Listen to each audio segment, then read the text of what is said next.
দেখো ত্রিকোণমিতি, ত্রিকোণমিতি, ত্রিকোণমিতি মানে কি? ত্রি মানে হচ্ছে কি 3, কোণ মানে তো বুঝোই যে দুটি সরলরেখা কোনো একটা বিন্দুতে এসে মিলিত হয়েছে, মিলিত আছে যে একটা উৎপন্ন হয়েছে, এটাই হচ্ছে কি একটা কোণ। আর মিতি মানে হচ্ছে কি? মিতি মানে হচ্ছে পরিমাপ। তার মানে ত্রিকোণমিতি শব্দের অর্থ হচ্ছে 3 কোণের পরিমাপ। আমরা কয়টা কোণ পরিমাপ করব? 3টা কোণ পরিমাপ করব। তো এটা নিয়ে এই ত্রিকোণমিতি পড়তে গেলে আমরা সাধারণত ত্রিকোণমিতিতে 6টি অনুপাত ব্যবহার করে থাকি। ত্রিকোণমিতিতে সাধারণত 6টি অনুপাত ব্যবহৃত হয়: সাইন, কস, ট্যান, কট, সেক, একটা হচ্ছে কি কোসেক। আমরা সাধারণত এই 6টা ত্রিকোণমিতিক অনুপাত ব্যবহার করেই আমাদের অঙ্কগুলি আমরা সমাধান করে থাকি আর কি। লেখো, এই সাইন হচ্ছে আবার কোসেকের বিপরীত। সাইন হচ্ছে কোসেকের বিপরীত। সেম ভাবে কোসেক হচ্ছে সাইনের বিপরীত। তারপরে কজ হচ্ছে সেকের বিপরীত, আবার সেক হচ্ছে কজের বিপরীত। এদিকে ট্যান হচ্ছে কটের বিপরীত, আবার কট হচ্ছে কি ট্যানের বিপরীত। তাহলে বিপরীত সম্পর্কগুলো আমরা কিভাবে লিখতে পারি? আমরা লিখতে পারি সাইন ইকুয়াল, এই যে কোসেক লিখলাম আমি, সাইন ইকুয়াল কোসেক লিখলাম। তাহলে এটা বিপরীত কিভাবে হবে? যদি এটার উপরে একটা আমি 1 বসিয়ে দিই, তাহলে এটা কি হয়ে গেছে? বিপরীত হয়ে গেছে। অর্থাৎ সাইন ইকুয়াল হচ্ছে 1 by cosec. Sine equal 1 by cosec. ঠিক সেম ভাবে আমরা কোসেক ইকুয়াল কি লিখতে পারি?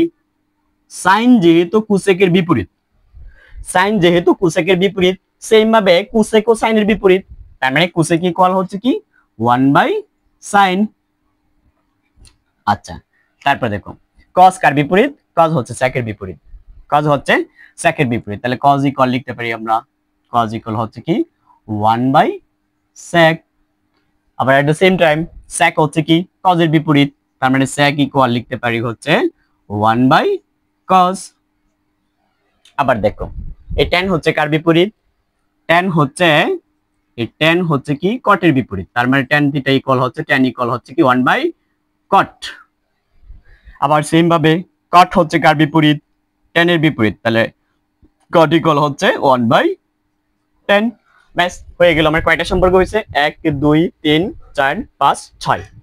আমরা সাধারণত এই 6টা সম্পর্ক দিয়ে আমাদের ত্রিকোণমিতিক যে অনুপাতের যে সমস্যাগুলো আছে সবগুলো সমস্যা আমরা সমাধান করার চেষ্টা করে থাকি।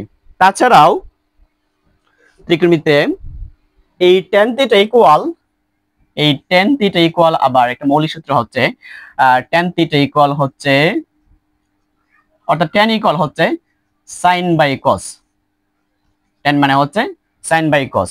আচ্ছা sir, sin tan theta equal যদি sin বাই cos হয়, tan যদি sin বাই cos হয়, তাহলে আবার cot কি? যেহেতু এটা ওইটার বিপরীত, ওইটা মানে হচ্ছে cos by sin, cos by sin।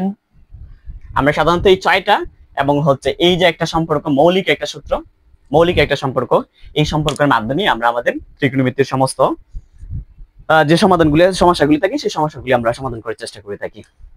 তো আমরা এখন শুরু করব হচ্ছে 9.1 এর 9.1 এর গ্রুপ 9.1 এর অঙ্কগুলি সমাধান করার আগে আমরা আর কয়েকটা মৌলিক সূত্র শিখব, সেগুলি তোমরা একটু উঠায় ফেলবা, কারণ এই অঙ্ক, এই আমাদের যে সমস্যাগুলো আছে সমস্যাগুলি সমাধান করার জন্য এই সম্পর্কগুলো লাগবে। দেখো মৌলিক সূত্রের আমরা কয়েকটা সূত্র জানি। প্রথমে জানি কি আমরা sin স্কয়ার। আচ্ছা, আমরা যদি এই যে ত্রিকোণমিতিক কোণটা প্রকাশ করলাম, এই কোণ প্রকাশের বিভিন্ন সিম্বল ব্যবহৃত হয়ে থাকে, তার মধ্যে থিটা হচ্ছে একটা অন্যতম। আমরা যদি এই কোণটা প্রকাশ করার জন্য থিটা ব্যবহার করি, তাহলে আমরা এখানে লিখতে পারি sin স্কয়ার থিটা প্লাস কি cos স্কয়ার থিটা ইকুয়াল হচ্ছে 1। sin square theta plus cos square theta equal 1। এটাকে যদি আমি এখানে মৌলিক সূত্রটা ধরে রাখি যে sin square theta plus cos square theta equal 1, তাহলে দেখো আমি যদি এখন sin এর মানটা বের করতে চাই, তাহলে sin স্কয়ার থিটা ইকুয়াল কি আবার 1 মাইনাস cos স্কয়ার থিটা, তাই না? কারণ কি cosটা এদিকে প্লাস আছে, এদিকে আসলে কি হয়ে যাবে মাইনাস। ব্যাস একটা সূত্র হয়ে গেল এটা। মানে যেখানটায় আমি sin স্কয়ার পাবো সেখানে আমি চাইলে কি করতে পারবো 1 মাইনাস cos স্কয়ার ব্যবহার করতে পারবো। ঠিক সেম ভাবে দেখো আমি যদি cos স্কয়ারটাকে এদিকে রাখতাম, তাহলে cos স্কয়ার থিটা ইকুয়াল কি হইতো 1 মাইনাস sin স্কয়ার থিটা, তাই না? এই যে আমার আরেকটা সূত্র হয়ে গেছে। অর্থাৎ আমি একটা মৌলিক সূত্র থেকে আরো দুইটা সূত্র পেয়ে গেছি। আমার সূত্র হয়ে গেছে কয়টা? 3টা। তারপরে আমরা দেখব এই মৌলিক সূত্রের পরে আমরা এটা রাখলাম। 2 নাম্বার যে মৌলিক সূত্রটা আমার প্রয়োজন সেটা হচ্ছে sec square theta minus tan square theta equal হচ্ছে 1। sec square theta minus tan square theta equal 1।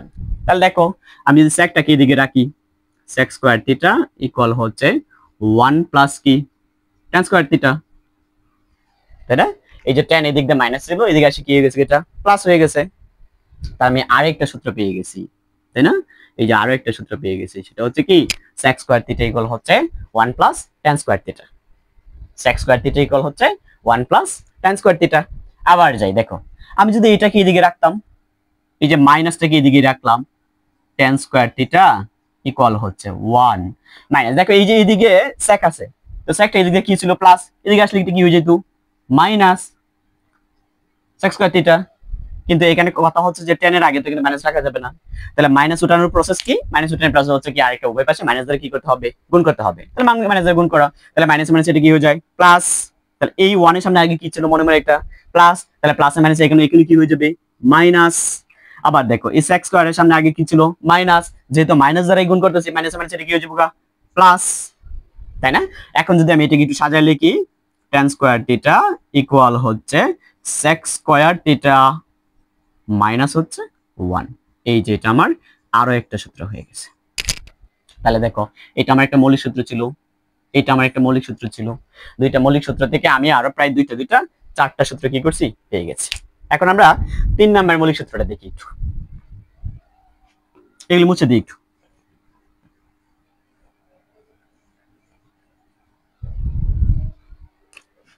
তিন নাম্বার মৌলিক সূত্রটা হচ্ছে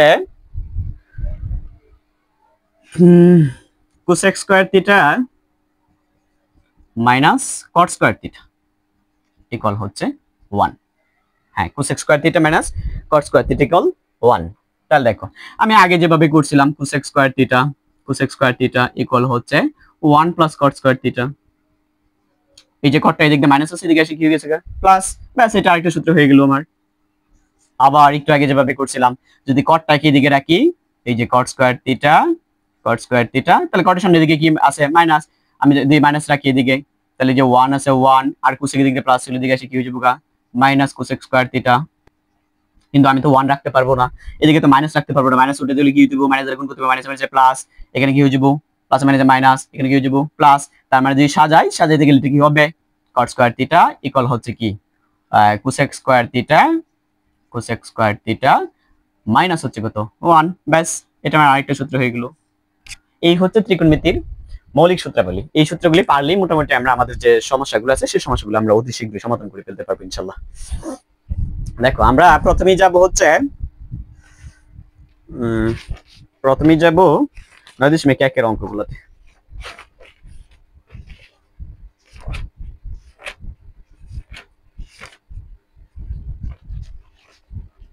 9.1 এর দেখো এখানে 1 নাম্বার বলছে নিচের গাণিতিক উক্তিগুলো সত্যমিথ্যা যাচাই করে, এটা তোমরা এমনিতেই পারবা। 2 নম্বরে sin a ইকুয়াল হচ্ছে 3/4 হলে এক কোণের অন্যান্য ত্রিকোণমিতিক অনুপাত নির্ণয়। 3 নাম্বারটা বলছে দেওয়া আছে 15 cot ইকুয়াল 8, এগুলি কোনো অঙ্ক করবে না। দেখো আমরা 6 থেকে বলছে প্রমাণ করো 6 থেকে 20 পর্যন্ত, 6 থেকে 20 পর্যন্ত এগুলিকে প্রমাণ করতে বলছে। ঠিক আছে, আমরা 6 এর অঙ্কগুলি তোমাদেরকে সমাধান করে দিচ্ছি। দেখো